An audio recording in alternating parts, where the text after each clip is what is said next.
香港宏福苑的大火，死亡的人数已经升到了156人，至少有30人还下落不明。硝烟过后，民间的怒火却越烧越旺，就连外媒也忍不住了，现场直怼特首李家超为何不下台。魔鬼藏在细节中，港府几次改口，并仓促抛出宣布成立独立委员会，被怀疑是为了星期天的区议会选举降温，挡住怒火烧向北京。而在冰冷的数字与政治算计之间，李嘉诚捐出了1.2亿港元，瞬间震动大陆民众。在这场火光与权力交错的灾难中，真相究竟还有多遥远？观众朋友们好，这里是大时局，我是主持人岳音。香港宏福苑的世纪大火，这几天牵动着整座城市的心。先说最新的进展，警方在12月2号的下午4点更新了数字，罹难者已经增加到156人，目前至少还有30人失联。冰冷的数字背后是一个又一个家庭的破碎。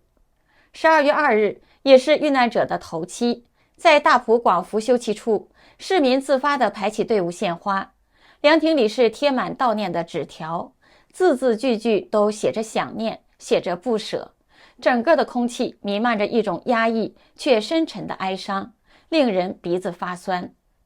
下午2点，警方安排了37岁殉职的消防员何伟豪的家属以及他的消防同袍们到场进行祭拜，路祭选在洪昌阁与洪泰阁附近的草丛间，地上放着几罐啤酒，旁边是一片白花铺成的花海。不远处的祭坛上，香烛与贡品静静地摆放着。仪式开始后，家属与数十名身穿黑衣的同袍排队上前焚香鞠躬，每个人都轻轻放下手中的白花，有人忍不住哽咽喊着：“阿豪返来了，返屋起了。”同一时间，消防人员仍在洪昌阁外的空地洒水降温，那也正是何伟豪被发现的地方。而就在祭拜期间，空地上方竟然悄悄地出现了一抹彩虹，短暂、安静，但却是令人心碎的美丽。香港的行政长官李家超今天早上在行政会议前见到媒体时宣布，将成立由法官主持的独立委员会，对这场火灾的所有疑点一问到底。不过在现场，法新社的记者毫不留情地犀利提问：过去数年，你称带领香港由乱到治，由治及兴，但由治及兴的社会却烧死了151人，可否告诉大众，为何你值得继续做特首？李家超仓促回应称，所有城市都会发生火灾，现在最重要的是推动制度改革，避免利益结构造成下一场悲剧。而当记者追问是否真的有人因煽动罪名被捕，当中包含学生或义工时，他并没有正面回答，只说执法部门若发现犯罪行为，不论身份背景，都必须依法处理，不会容忍任何人利用悲剧犯罪。李家超的回答引发了一片嘲讽，有香港的网民说，东拉西扯，语无伦次，闪烁其词，装腔作势，经典的示范什么是答非所问。还有网民表示，不听就算了，一听就气炸，完全厚脸皮到像自己完全事不关己。大哥，做人要有点担当好不好？你自己说过要对事件负责任的，难道不包括你自己吗？别说什么问责辞职了，他连半句道歉都没有啊。虽然他下台也换不到什么好东西，但这么重大的事故，怎么样都要有个交代吧。李家超口中的独立委员会，乍看之下方向好像挺对，也挺理所当然。然而，魔鬼从来都是藏在细节里。问题在于，这个独立委员会并不是根据调查委员会条例成立的法定独立调查委员会，而法定与非法定委员会两者有着本质的差异。非法定委员会最大的漏洞就是它几乎没有任何的强制力，没有权利传召证人，没有权利要求递交文件，没有权利录取宣誓证供，一切全靠自愿，愿意出来做供就做供，不愿意交文件就不交。越是关键，越是敏感的证人或机构，越可能选择不合作。一旦证据缺失，证人缺席，这个独立委员会将无法掌握最关键的事实，更谈不上做出具有公信力的裁定。到了最后，它会变成什么呢？就是名义上的独立，实际上的无涯，看似在调查，但调查不到核心，形式存在，功能却是形同虚设，这才是大家真正担心的地方。有网民表示，弄个独立委员会出来，也不过就是为了冲刺星期天的立法会选举而已，让人越想越心寒。突然想到，还要过多久，香港人就会走到上访这一步了。引用倪匡先生生前讲过的一句话，信妓女都不要信狗官。接下来说一个对大家都很重要的消息，我们一直在推荐韩国济州岛红海参修复饮，非常的受欢迎，场场卖断货。有一个观众写信来说，他这次下单买了很多，送给员工作为年终的福利。他说以往他都是包红包，但今年他改成送红海参了，就是希望大家都有一个好身体和好精神。而且他自己还要再囤一批货，因为上次断货了之后他2个月没有服用，而他长期睡眠不足，口腔溃疡非常严重。这次货一到，他立马服用，2天就不疼了，第3天伤口就全部愈合了。这个产品是由当地海女亲自下海采到的珍稀红海参做成的。红海参不仅能促进细胞修复，延缓老化，还能补钙造血，改善气色，对气血虚弱、高血压、肝功能差或者免疫力低下的人都很有帮助。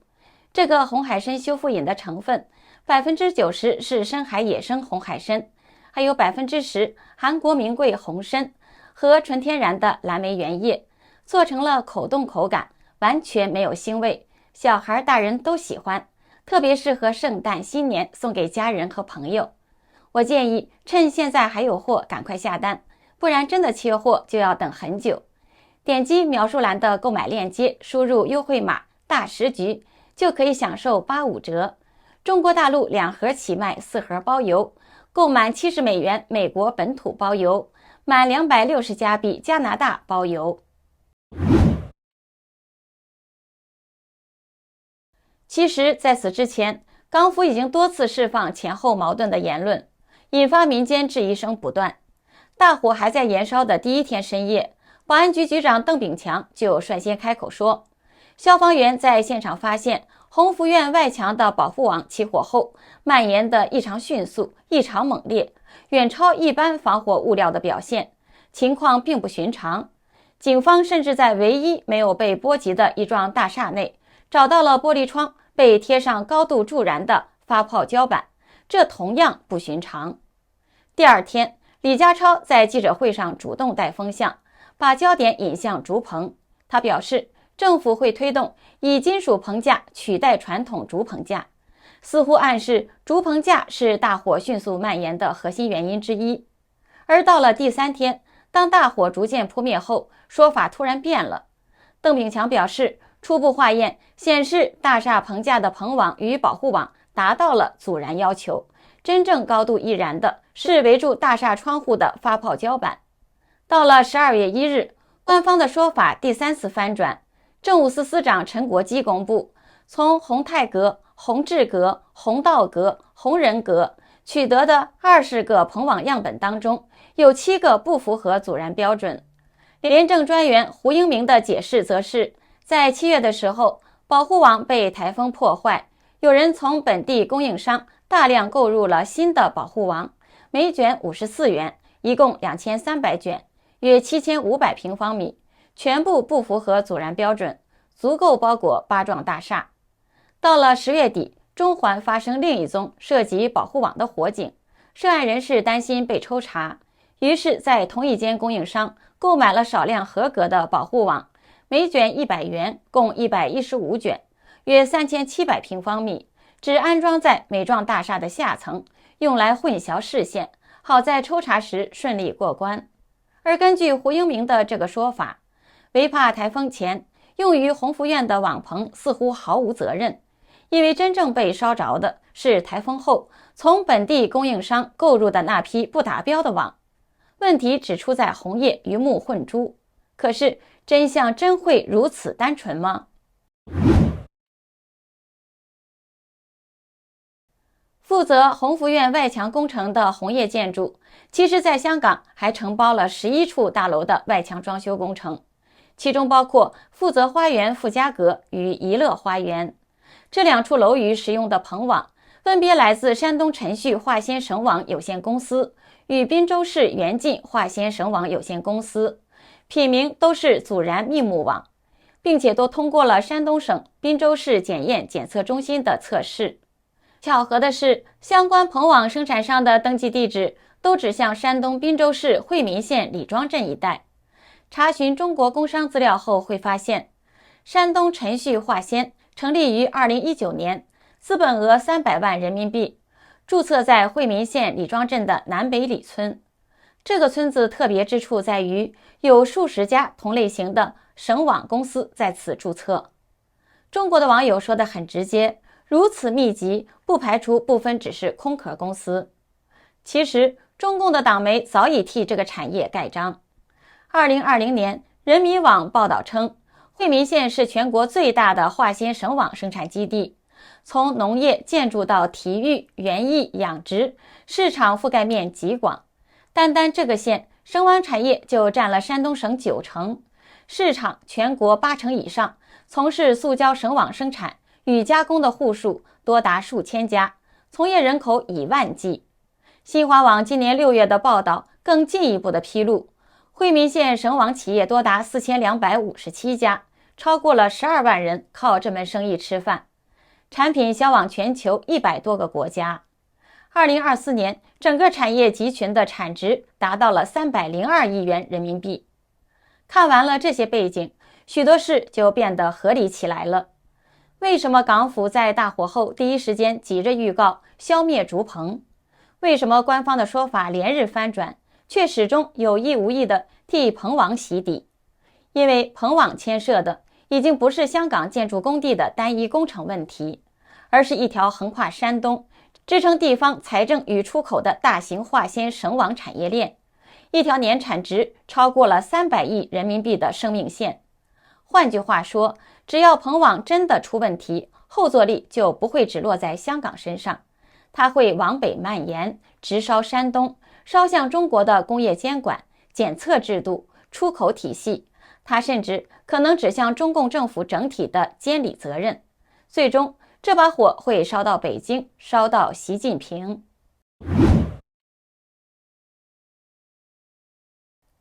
大火发生后，民间要求追责的声音是越来越响亮，而港府则屡屡以各种借口和语言伪术带领风向的同时，更是迅速地为这些声音贴上了以灾乱港的标签。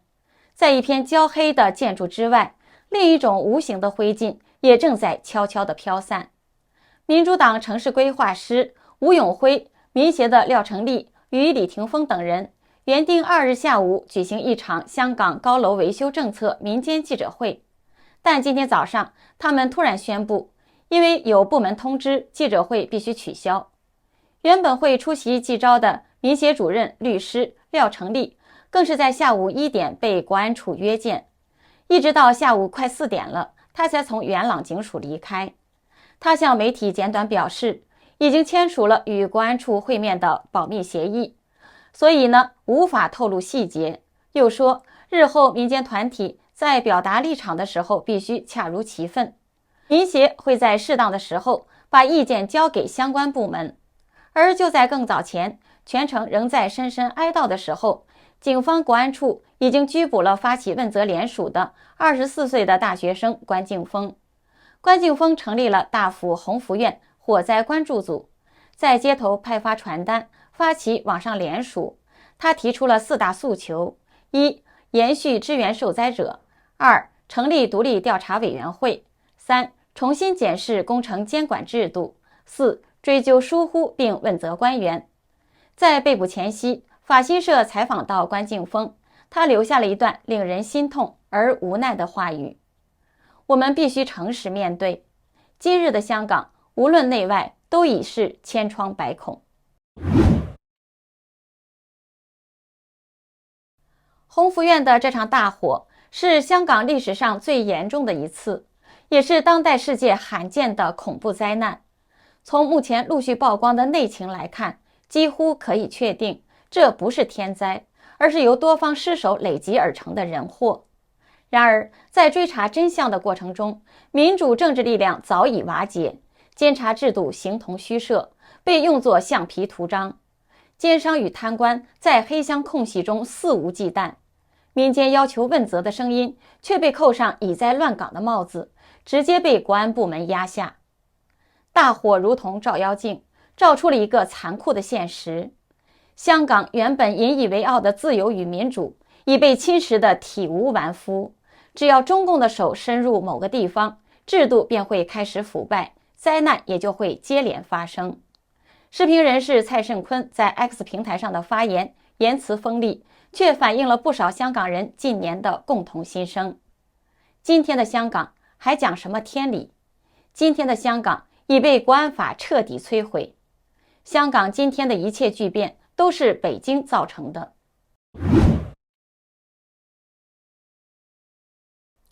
这次灾害发生后，一份在短短24个小时内就突破7亿港元的捐赠名单里，有一个名字所带来的震动，远远地超过了金额本身，他就是李嘉诚。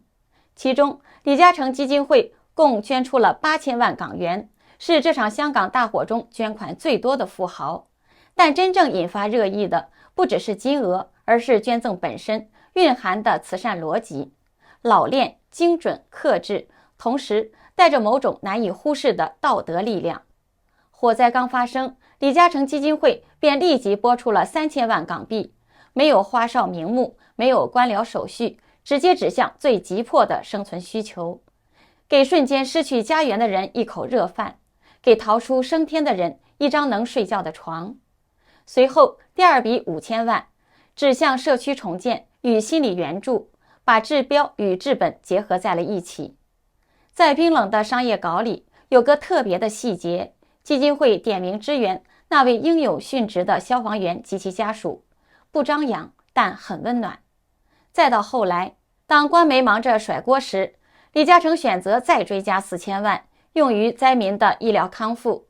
累计捐款达到了1.2亿。而大公报旗下的大公文汇网却特意漏了李嘉诚的名字，将霍英东排在了首位。消息引发了大陆网民的热议。有网民说，要知道这2年他是被骂得最惨的。那些骂李嘉诚的，我问你们，他有没有烂尾楼？他放网贷吗？他有拖欠农民工的工资吗？他还捐款无数啊！兄弟们，你们为什么一定要骂他呢？看来一个人，你不要看他说了什么，要看他做了什么，做比说更重要。也有网民一针见血地指出，中共割不到李嘉诚韭菜，就恼羞成怒，发动舆论整他，但公道自在人心。还有网民指出那荒谬的对比，某报早前拼命捧一位在柬埔寨恶名昭彰的陈姓富豪，只因他回老家修条路，出事后却装聋作哑。反观李嘉诚，这些年在内地教育、医疗、救灾等领域捐出了300多亿港币，却被口诛笔伐、恶意抹黑，这是这个时代最大的悲哀。观众朋友，一场大火烧掉的是楼宇，烧出的是黑幕，但点亮的是人心。真相到底还有多远？我们会持续为您关注。这里是大时局，感谢您的陪伴与思考，请订阅、分享并打开小铃铛，和我们一起在动荡中坚守真相，在黑暗中点燃希望。